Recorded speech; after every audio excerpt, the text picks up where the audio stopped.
नमस्कार आखिमणी समाचार आपको स्वागत जनाऊँ मु करुणाकर आसतु नजर पकड़ा आज खबर उपर। ठाकुरगढ़ मंडल में हर घर तिरंगा शोभा अनुष्ठित।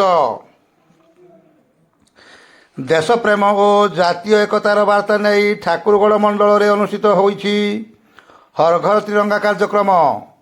प्रधानमंत्री नरेंद्र मोदी आह्वान क्रमे रविवार पाइकसाही शक्ति केन्द्र ठारे मंडल स्तरीय यही कार्यक्रम उत्साह उद्दीपनार सहित पालन होइतिला। एही अवसर में त्रिरंगा पताका धरी एक विशाल शोभा आयोजित होइतिला।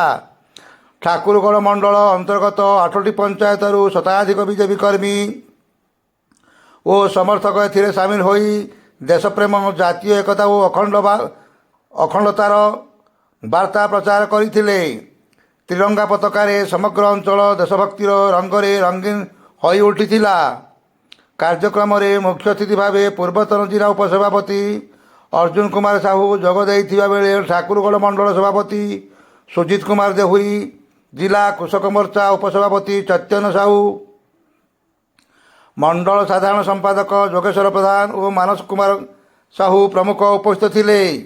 सेहीपरि विभिन्न शक्ति केन्द्र में प्रमुख क्षीरोद कुमार साहू, लक्ष्मण कुमार साहू, कैलाश चंद्र साहू, दिवाकर साहू, दुशासन नायक, शरद चंद्र बेहेरा, अजित मिश्र और प्रकाश चंद्र कुदेई समेत बहु दलीय कर्मी और नेता कार्यक्रम में जोग देइथिले।